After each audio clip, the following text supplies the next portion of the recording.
This is my favorite. First of all, episode 2 of The Medicine Witch.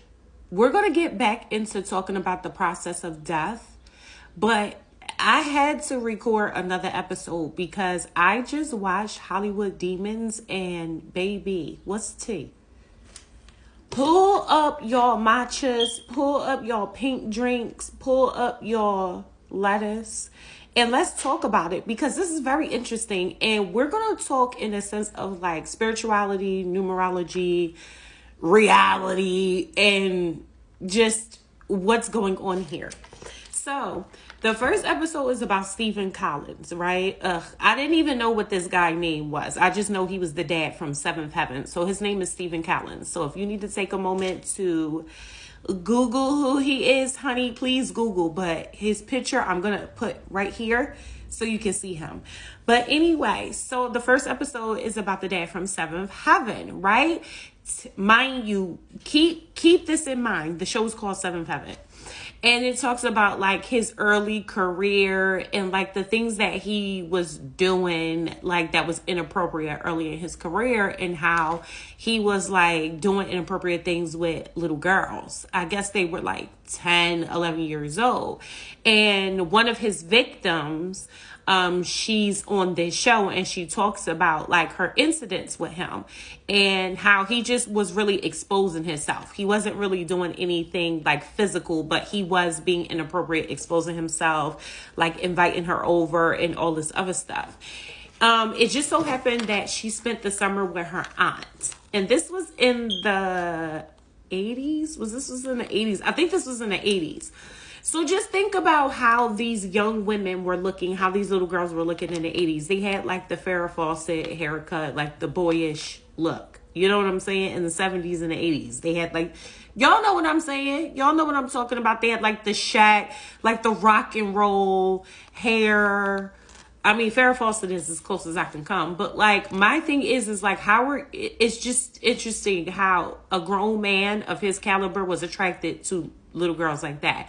But whatever. So, they talk about his career and how he was doing all these good shows, you know, blonde hair, blue eyes, All American Dad, which was the thing in the 90s. Like, that's all they were really putting on television outside of the Wayans brothers. But I was like, okay, so then they built up to Seventh Heaven once he got on to that show. And his victim said that once she saw that he had got the role for Seventh Heaven, that she decided that she was going to tell her aunt what had really happened that summer. Because there was one incident where he had invited her into his house because he had memorabilia from a show that she was like a super fan of. And even though there were inappropriate incidents prior to her going into the apartment, she's a little girl. You know what I'm saying? Like, she loves this show. She knows he's an actor. He hasn't done anything physically to touch her. So in a sense, she's like, okay, whatever. She'll go in there. She's like, he won't do it again. He won't do all the weird stuff he was doing before when it was just out in the courtyard. So she goes in the house and she's looking at the memorabilia, and he just so happens to say, and all this is alleged because this is somebody else telling their story. I'm just repeating it. He says, can I go get a little bit more comfortable? He comes out of the bedroom. He's naked, Avi. Right? So she's like, she didn't know what to do. She froze up. She was sitting there. She was looking every which way, trying not to look at him and his genitalia. And I'm like, I was like, this guy is wild. Like, he teeters on karma. He teeters on being inappropriate. You know what I'm saying? And those of you who know where I'm going with what I said, like, you'll understand what I'm saying. Like, he teeters on doing it, but not doing it. So you can get in trouble, but not really get in trouble. So she was like, she said it just so happened that her aunt had came home from work early. and everybody had these French doors that looked out to the terrace. So I guess that's the way the aunt used to come in to go into the apartment. So she said as soon as she saw her aunt, that was her excuse to get up and leave. So she said, "Oh, my aunt's home. I gotta go." She got up and she left. And she said she never told her aunt about any of these experiences until he got the role on Seventh Heaven, because he was working with children. And as you all know, Seventh Heaven, a lot of us grew up on Seventh Heaven. Like, listen, this ain't got nothing to do with your skin color. Because I loved Seventh Heaven. I never knew what was going on with this guy until we knew what was going on with this guy. But, yeah, so she decided to tell her aunt. Her aunt was like, if I knew back then, you know what I'm saying? Like, I definitely would have called the cops. I would have reported. And there wasn't really nothing they could do, because at this point Shorty was she was like grown, she was older. But I do want to point out the fact that she had instances where she should have told her aunt, even though it didn't get physical. She had instances where she should have told her aunt and she didn't. And then when she finally did, because he was on a show with children, there wasn't really at that point anything anybody could do. You know what I'm saying? Because he was already this big star. The girl that he did this to, she ended up working in Hollywood and was doing commercials and stuff like that. So that's another reason why she felt obligated to say something, right? So then her aunt told her, don't say anything. It's going to mess up your career. Just don't even do it. Yada, yada, whatever. So he's on this show. The show has all this success, and he just so happens to play a pastor. I forgot he played a pastor of like kids. He had like his own life and the wife that was overworked or whatever the case may be. And I'm like, this is very interesting. Given what he was doing to young girls, and then him getting a role called Seventh Heaven, and he played a pastor, it was almost like the universe was aligning him to correct his karma.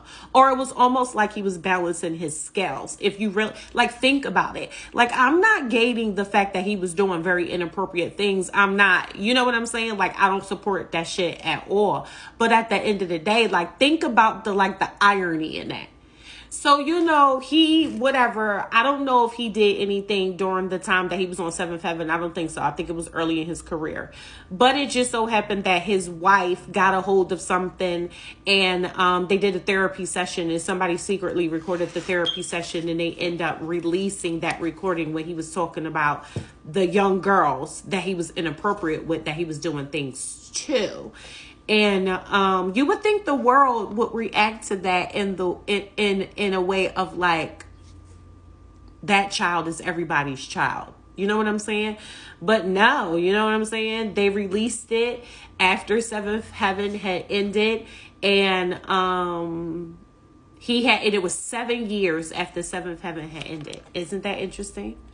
And then a lot of the numbers in the series have to do with the second house. It was the year of two, you know what I'm saying? Or the vibration of 5, which is the risk that we take in life, and the childlike energy. So it was very interesting how everything aligned, and then how everything started to unfold afterwards. And then how he did the one-on-one exclusive interview where he was explaining how inappropriate he was, but he wasn't a pedo. I was like, wow, that's interesting. I just thought it was very ironic how the wholesome show called Seventh Heaven, of the father who was a pastor who had a wicked past, how that all aligned. It's so interesting, because yes, you can be upset at the fact that this guy was a weirdo outside of in the entertainment business. But then at the same time, you can kind of see the alignment of how the weirdoness opened up into a reality, how it manifested into his timeline. But he teetered so much. So that's interesting how his soul knew how to do it, but not go too far. So yeah, that's the first episode of Demons of Hollywood. This is the second episode of The Medicine Witch. You guys should definitely go and watch it. And then I will see you for the next episode of whatever we're talking about. Maybe we'll pull a rabbit out of the hat and discuss that. Or maybe we'll just go back into our discussion. But I love you guys. Support me, please. Please follow me on YouTube. Please. We're pivoting and this is big for me. So, yeah.